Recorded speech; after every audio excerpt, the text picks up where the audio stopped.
کہ ہمارا باپ ہمارے لیے یہ کر گیا تھا، ہماری ماں ہمارے لیے یہ کر گئی تھی، یہ پالیسی خرید گئی تھی جس کے وجہ سے ہم آج پڑھ رہے ہیں اور آگے جا کر اچھے شاعری بنیں گے۔ اور اگر ایسا ہو جاتا ہے تو سوچئے کہ وہ کتنی، آپ اپنے بچوں کو کہہ سکتے ہیں ابھی کہ آپ کسی کے سامنے ہاتھ پھیلائیں؟ نہیں کہہ سکتے آپ۔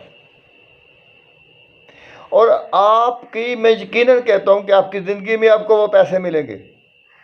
آپ 2 لاکھ کی پالیسی لیتے ہیں، آپ کو 2 کروڑ روپیہ گورنمنٹ دیتی ہے 20 سال کے بعد، آپ نے ساری عمر کچھ بھی نہیں کیا، وہ 2 کروڑ روپیے سے آپ جتنی یتیم بچے ہیں آپ کو ملے ان کی شادی کر دیں، یتیم بچے ملے ان کو کپڑے دے دیں، یتیم بیوہ ملے اس کا ذمہ اٹھا لیں، اس کے بچوں کی پڑھائی کا ذمہ اٹھا لیں۔ یقین کریں خدا اللہ تعالیٰ یہیں سے ملتا ہے، کسی کی مدد کرنے سے ملتا ہے۔ آپ نے جو اللہ کی راہ میں خرچ کر کے جانا ہے وہ آپ کے کام آنا ہے، باقی یہی رہ جانا ہے، ساتھ آپ کے وہی جانا ہے جو یہی رہ جانا ہے۔ جیسے میں آپ کو چھوٹی سی ایک کہاوت سنا دیتا ہوں۔ ایک بادشاہ تھا، اس نے اعلان کیا کہ اگر کوئی جھوٹ بولے گا تو اس کو 5 دینار جرمانہ کیا جائے گا۔ لوگوں نے ایک دوسرے کے ساتھ بولنا چھوڑ دیا، مقصد یہ کہ کوئی کیس نہیں آیا، اور بادشاہ کو اپنے وزیر کے ساتھ جانا پڑا۔ بازار میں دیکھیں اور ایک تاجر کے پاس کھڑے ہو گئے جس کی عمر کوئی 65-70 سال تھی۔ اب اس سے انہوں نے پہلا سوال کیا، تمہاری عمر کتنی ہے؟ اس نے کہا جی 40 سال یا 35 سال ہوگی، اتنی ہے، میری 35 سال عمر ہے۔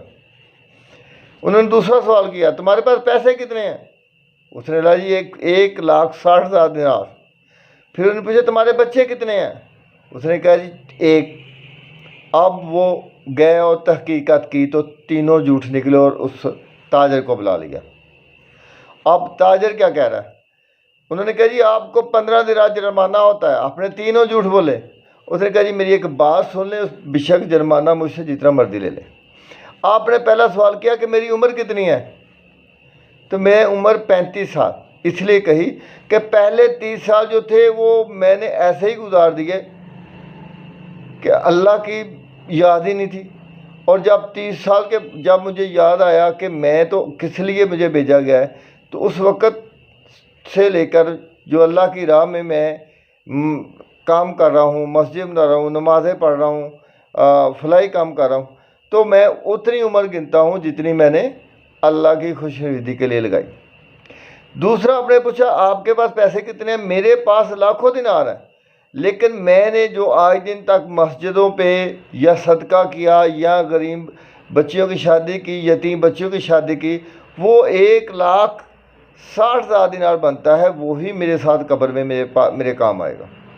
پھر آپ نے کہا کہ آپ کے بچے کتنے ہیں؟ میرے بچے 4 ہیں، لیکن میرے کہنے میں میرا ایک بچہ ہے جو کہ میرے کہنے پہ چلتا ہے، نماز بھی پڑھتا ہے اور فلاحی کاموں میں بھی حصہ لیتا ہے اور غریبوں کی مدد بھی کرتا ہے، وہ میرے کہنے پہ چلتا ہے، میں اس کا بیٹا اپنا سمجھتا ہوں۔ تو یہاں سے ہمیں ایک سبق ملتا ہے کہ جو ہم نے اللہ کی راہ میں خرچ کرنا ہے، دیکھو دیا تو رب نے ہے، اور رب کی راہ میں خرچ کر رہے ہیں، اللہ کی راہ میں اللہ نے دیا اور اللہ کی راہ میں خرچ کر رہے ہیں، اور پھر اس کا کیا فائدہ ہے کہ وہی ہمارے مرنے کے بعد کام آنا ہے۔ تو میرے دوستو، کہ یہ کہنا کہ مجھے پالیسی کی ضرورت نہیں ہے، آپ کو ضرورت نہیں ہے، لیکن جب آپ کو پیسے وافر ملیں گے تو دوسروں کی مدد کر کے دوسروں کو اس کی ضرورت ہے۔ جو کوئی پالیسی نہیں لے رہا، کوئی یتیم بچہ بیٹھا ہوا ہے، کوئی یتیم بچی بیٹھی ہوئی ہے، شادی کے لیے بیٹھی ہوئی ہے، کوئی کام کے لیے بیٹھا ہوا ہے، کوئی پڑھائی کے لیے بیٹھا ہوا ہے، کوئی بیوہ چار دیواری میں رہتی ہے، تو آپ اس کا بازو آپ اس کا ذمہ لے لیتے ہیں۔ تو جب آپ اس کا ذمہ لیں گے تو اللہ تعالیٰ آپ کا ذمہ لے گا۔ تو ناظرین، یہ آپ کو ایک پیغام پہنچانا تھا آج اسٹیٹ لائف کی طرف سے، انشورنس کی دنیا کی طرف سے، کہ یہ انتہائی ضروری ہے آج کے وقت میں اور مجھے امید ہے کہ جو میں نے آپ کو معلومات دی آپ کو پسند آئی ہوگی۔ میں اجازت چاہوں گا۔ اللہ حافظ۔